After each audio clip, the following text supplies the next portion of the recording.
Hai semuanya, Assalamualaikum. Kali ini aku bikin kue nona manis yang pasti tuh rasanya dia manis banget dan legit. Dan juga pastinya anak-anak di rumah suka, orang tua juga pasti suka nih bun. Dan nanti juga ada beberapa tips agar pada saat kamu bikin juga di rumah, kamu bisa berhasil dan gak mengalami kesulitan sedikit pun.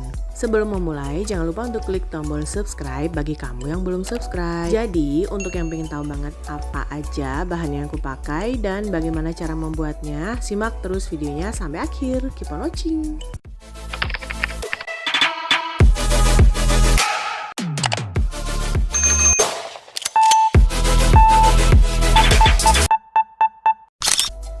Untuk bahan apa aja yang aku pakai, semuanya sudah ada di layar. Kamu tinggal copy ulang atau kamu bisa capture layar handphone atau PC kamu. Untuk yang terlambat capture, aku sudah tulis ulang di kolom deskripsi di bawah.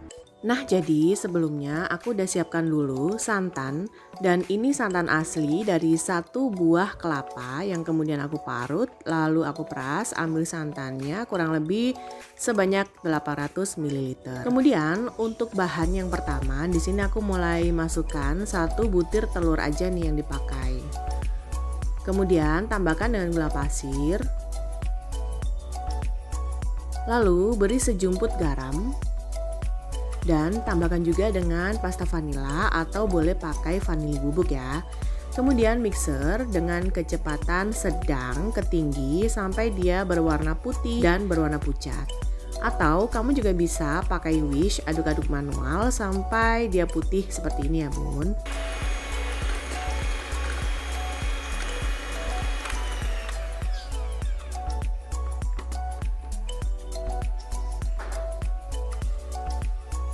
Setelah itu masukkan tepung terigu yang aku tambahkan juga dengan sejumput garam. Kemudian tambahkan dengan santan.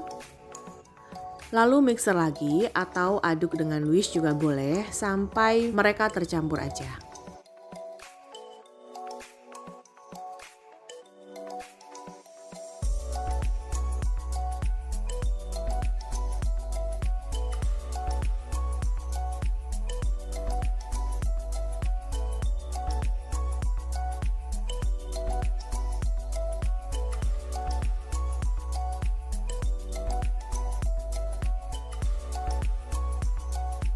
Jadi karena ada beberapa tepung terigu yang dia nggak ikut ke mix nih bun, jadi aku bantu pakai spatula untuk aku taruh atau ditengahin aja agar dia ikut ke mix. Setelah selesai kemudian sisihkan.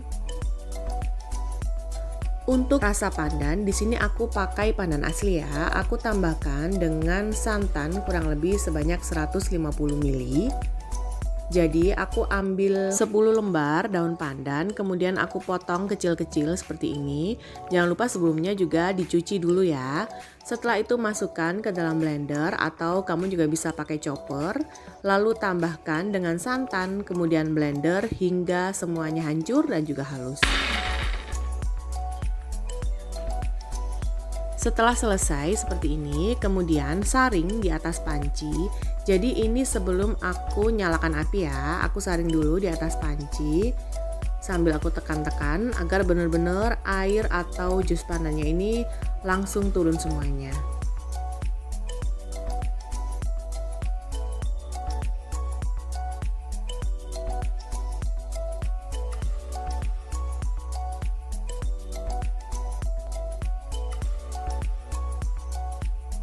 Kemudian masukkan tepung beras, jangan lupa untuk ditambahkan dengan sejumput garam. Kemudian aduk-aduk hingga semuanya tercampur rata. Jadi sekali lagi ya bun, ini sebelum api dinyalakan. Sebaiknya kamu bisa aduk dengan menggunakan whisk aja agar benar-benar nggak ada satu tepung terigu yang menggumpal. Dan setelah dirasa semuanya sudah tercampur rata, kemudian nyalakan api, aduk-aduk hingga dia mengental.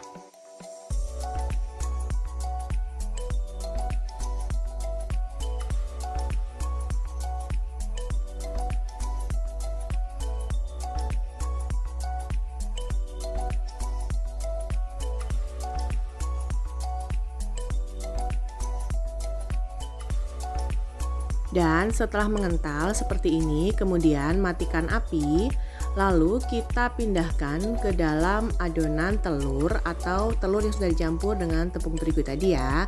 Lalu masukkan ke dalam mangkok tadi dan mixer hingga semuanya tercampur rata.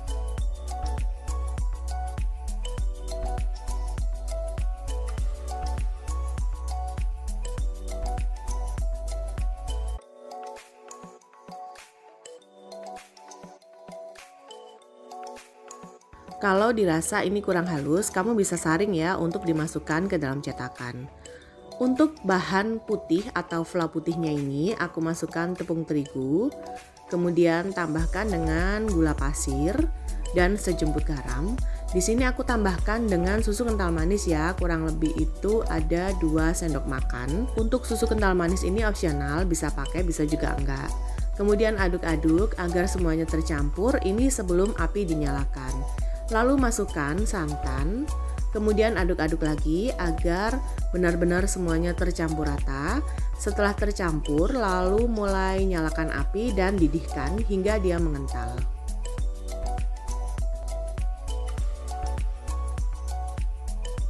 Sampai dia mendidih seperti ini dan nanti dia juga akan meletup-letup. Aduk-aduk terus sampai benar-benar mengental dan pastikan juga dia nggak terlalu kental ya bun. Kalau dia terlalu kental kamu bisa tambahkan dengan air matang, tapi ini aku cukup aja untuk kekentalannya.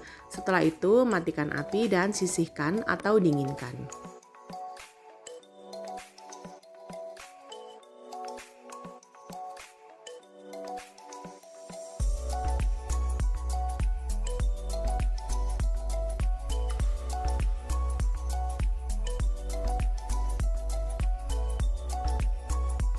Untuk adonan pandan, aku pindahkan ke dalam gelas takar agar ini memudahkan pada saat dimasukkan ke dalam cetakan.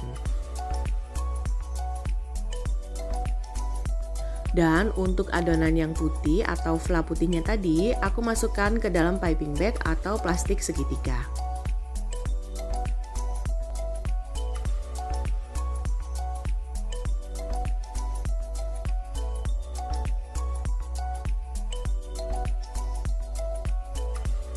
Sebelumnya aku sudah siapkan untuk cetakan.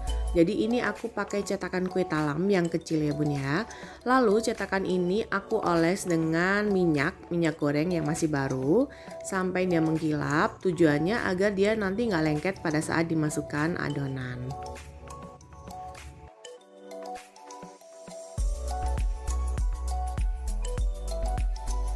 Nah, di sini aku udah mulai panaskan kukusan dengan api besar ya.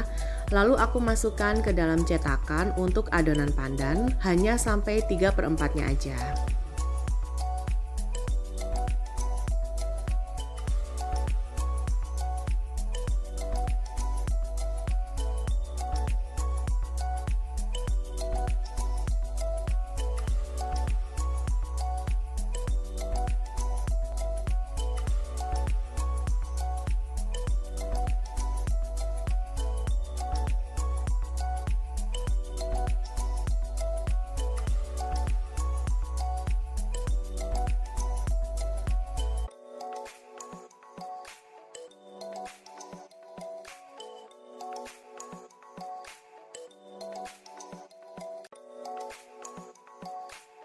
Setelah masuk, kemudian aku isi dengan adonan putih atau fla putihnya ini.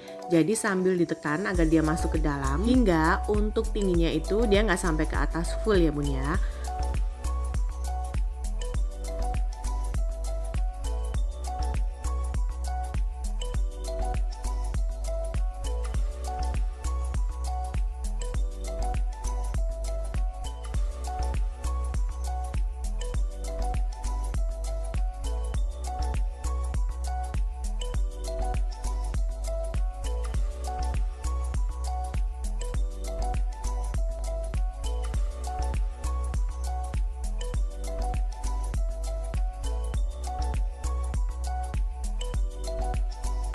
Setelah itu, masukkan ke dalam kukusan atau kelakat. Pastikan sebelumnya air di dalam kukusan ini sudah mendidih ya.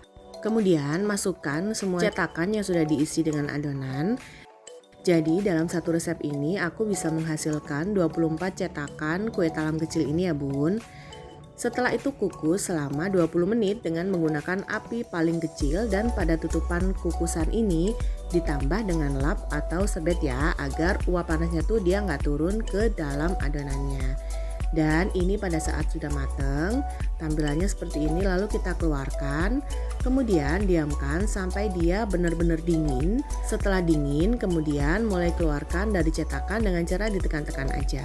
Dan ini hasilnya, cantik kan? Rasanya tuh dia benar-benar legit, manis, dan juga lembut pastinya.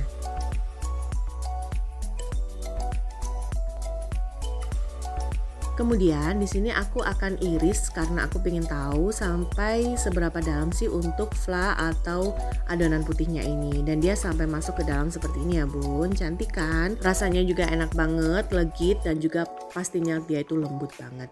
Gampang kan cara bikinnya? Kamu wajib bikin kue nana manis juga di rumah. Jangan lupa untuk selalu dukung aku dengan cara klik tombol subscribe, klik juga loncengnya, like postingan ini, dan juga share resep ini ke semua medsos kamu sebanyak-banyaknya. Tunggu video selanjutnya dari aku. Wassalamualaikum warahmatullahi wabarakatuh.